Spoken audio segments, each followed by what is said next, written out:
Press the bell icon on the YouTube app and never miss. सभी को जय हिंद दोस्तों, आप सभी का हार्दिक स्वागत है जय हिंद रिएक्शंस पर।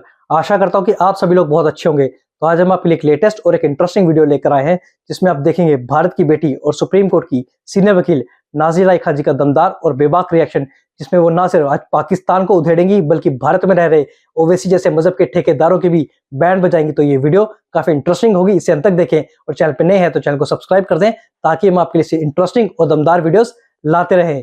जय हिंद, जय भारत। किसी नॉन मुस्लिम लड़की को गाड़ी में दबोच करके नासिर खान कादर खान बलात्कार करेगा और उसको गटर में फेंक देगा तो वो जेल ही जाएगा ना।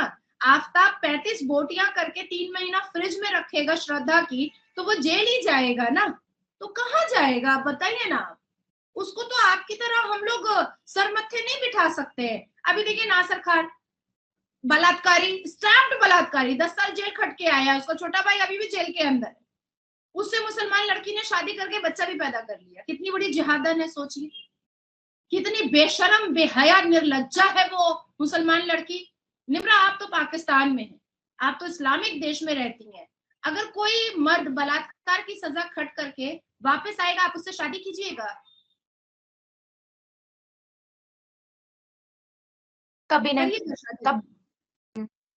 लेकिन यहाँ पर भारत में मुसलमान लड़कियां बलात्कारी, और पता है आप भी अपने गूगल में सर्च कीजिएगा कि नासिर खान रेपिस्ट, वो बस इतना ही लिखना है नासिर खान रेपिस्ट, वो आ जाएगा। आपके पाकिस्तान में भी गूगल में दिखाई दे देगा। और मुसलमान लड़की उससे शादी करके बच्चा भी पैदा करती है।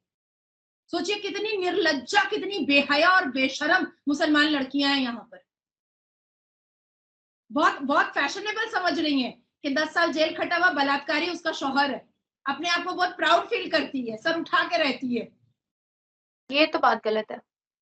सोचो, तो अब ऐसे लोगों को अगर हम लोग धर पकड़ कर करके कानूनी तरीके से अगर जेल नहीं भेजे तो ये तो गलत हो जाएगा ना। हमें तो पाकिस्तान नहीं बनाना है। तो गलत है। हाँ, हमें तो अपने भारत को पाकिस्तान नहीं बनाना है ना। आपके यहाँ 21% माइनॉरिटीज को 1% में चेंज कर दिया गया। हमारे यहाँ जो 7 करोड़ थे, आज वो चिल्ला रहे हैं खुद अपने मुंह से कि हम 20 करोड़ है। अपने मुंह से चिल्ला रहे हैं all India Muslim personal law board के मदनी साहब कि हम 20 करोड़ की आबादी है, हम 20 करोड़ की आबादी है, जो 7 करोड़ था आजादी के वक्त।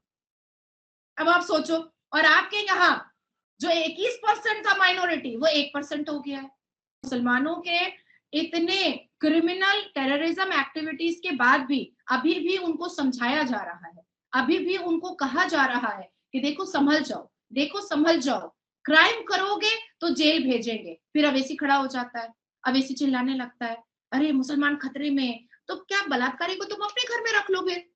तुम्हारी बहू बेटियों को खुश करता रहेगा वो, क्योंकि बलात्कारी तो सजा तो उसको मिलनी चाहिए, चाहे वो किसी भी कम्युनिटी से हो। अब गलत करेगा उसको ऑब्वियसली सजा तो मिलेगी।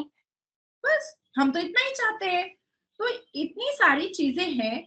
अब बहुत खूबसूरत दिन है आज, बहुत खूबसूरत दिन है। और जिस हिसाब से कल कतर का भी दौरा है हमारे भारत के प्रधानमंत्री जी का, और 2 दिन पहले कतर से हमारे 8 पूर्व नेवी जो है वो सुरक्षित वापस आए हैं। बहुत बड़ा अचीवमेंट है भारत के लिए। सोचो आप, फांसी का फंदा लटक रहा था, मौत के मुंह से निकाल करके उनको लेकर के आया गया है। और वो दिल्ली एयरपोर्ट पे भारत माता की जय और मोदी जी जिंदाबाद के नारे लगा रहे थे। हमारा इतना बड़ा अचीवमेंट है, हमें खुश नहीं होने देते हैं ये भारत के मुसलमान। हमें खुश होने ही नहीं देते। कुछ ना कुछ ऐसा बोल देते, चलो हम लोग तो पाकिस्तान को काउंट ही नहीं करते हैं।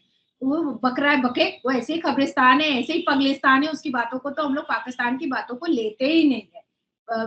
देखो, जो व्यक्ति आपके यहाँ शिक्षा है ही नहीं, हमारे यहाँ 78.9% लोग शिक्षित है, तो हमें बुरा लगता है। और यहाँ पर जितने मुसलमान है वो सच्चर कमीशन की 2006 की रिपोर्ट है, सरकारी रिपोर्ट है कि मुसलमान जो है वो दलित से भी पीछे है एजुकेशन में। तो जो नॉन मुस्लिम्स हैं वो 78.9% शिक्षित है, तो वो सोचते हैं कि भारत के अचीवमेंट को हमें खुशियां मनाने दो ना। फिर ये लोग कुछ ना कुछ पलीदा डाल देते हैं। बहरहाल मुझे ऐसा लगता है निम्रा कि कल हम ये भी सुन लेंगे कि कतर में भी एक बहुत बड़ी भव्य मंदिर बन रही है, जिसकी प्राण प्रतिष्ठा जो है हमारे मोदी जी ही करेंगे। उसके बाद फिर अफगानिस्तान में बनेगी, तुर्किस्तान में बनेगी, बहरीन में ऑलरेडी है, उसके बाद थाईलैंड में ऑलरेडी है, इंडोनेशिया में ऑलरेडी है, मॉरिशस में ऑलरेडी है, अफ्रीका में ऑलरेडी है, और अपने आप को सब भगवान राम के पूर्वज ही मानते हैं। तो मुझे ऐसा लगता है कि आने वाले वक्त में हम लोग कतर में देखेंगे, उसके बाद फिर हम लोग तुर्किस्तान में देखेंगे।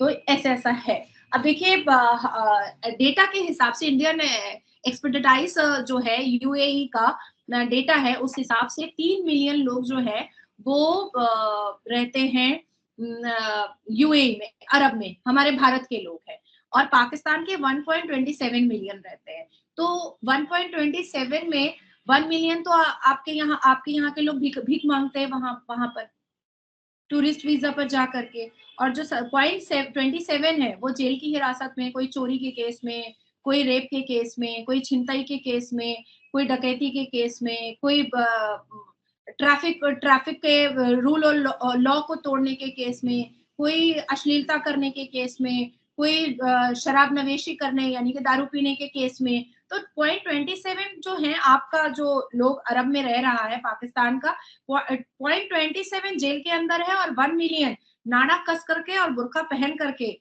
भीख मांग रही है। तो इसीलिए ना आपको सारे देश अब बोल रहे हैं कि भाई इनको अब वीजा मत दो, ये सिर्फ गंदगी मचाएंगे और इसके अलावा कुछ नहीं करेंगे। देखो निम्रा, इसमें कोई बुरा मानने वाली बात नहीं है। जो लोग भी मेरी बात सुन रहे हैं, इसमें बुरा मानने वाली बात नहीं है, बल्कि इस बात को दिल पे लेने की है।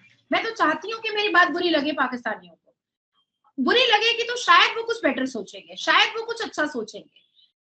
कोई भी देश आप उठा करके देख लो, हर रोज कोई ना कोई एक कहीं ना कहीं का एक प्रेसिडेंट या प्राइम मिनिस्टर या ब्यूरोक्रेट उठ करके बोलता है कि भाई सबसे पहले तो पाकिस्तान का वीजा बंद करो और मुसलमानों को आने के लिए मना करो, नहीं तो हमारा देश खराब हो जाएगा। क्यों, आखिर क्यों? अभी देखिए आज सुबह से आप लोग पब्लिक रिव्यू ले रही थी, हमारे नेशनल न्यूज पे भी चल रहा था, वो उसकी क्लिपिंग्स चल रही थी जब मैं थी, तो उसमें लोग क्या बोल रहे हैं कि मुसलमानों को वहां पर एहतजाज करना चाहिए। कितना गलत बात सिखा रहे हैं। कहाँ एहतजाज करना सिखा रहे हैं? मक्का मदीना में। मक्का मदीना में मुसलमानों को एहतजाज करना पाकिस्तान की जमीन से सिखा रहा है। सोचिए, मतलब इनके नस में, इनके दिमाग में हर वक्त या तो 72 वर्जिन हो या तो बिस्तर पर 4 बीवी चलते रहती है। एक व्यक्ति था पाकिस्तान का, कोई रिएक्शन दे रहा था, मुझे किसी ने भेजा था, तो वो बैठ करके कोई मतलब पठान या खानी होगा शायद, उसी ऑरा में था पाकिस्तान का ये। नाजिया इलाही खान, आपको जन्नत की परवाह करने की जरूरत नहीं है। हमारे यहाँ, मैं पूरे ईमान के साथ बोल रहा हूँ कि हमारे यहाँ कोई 72 वर्जिन हूरों की बात नहीं करता है। तो भाई जाहिल, मत कटर छाप, 3 मर्द, यही तो किया है। अभी सानिया मिर्जा शोएब मलिक ने जो शादी कर लिया, बोलो इसमें क्या इत्तेफाक की बात है, कर ही सकता है, करने में क्या बुराई है। तो भाई पाकिस्तान के इस्लामिक प्रीचर और भारत के इस्लामिक प्रीचर 4 बीवियों की और 72 वर्जिन हूरों की तो हर वक्त तारीफ करते रहते हैं, हर वक्त उसी के नाम का तस्बीह दाना जपते रहते हैं। तो फिर ये पाकिस्तान के लफंदर बंदर छाप मर्द लोग मुझे क्यों टारगेट करते हैं? कि मैं तो ईमान की कसम खा के कह रहा हूं कि हमारे पाकिस्तान में कोई भी मर्द 72 वर्जिन हूरों का बात नहीं करता है। कितना झूठ बोलता है, शर्म आनी चाहिए।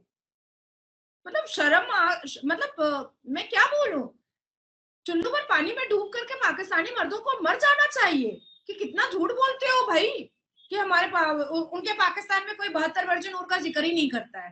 भाई देखो, जिन मर्दों का और जिस देश का दिमाग औरत के जिस्म पर और औरत के नकाशी और तराशी पर रहेगा, वो कभी भी तरक्की तो नहीं कर सकता है।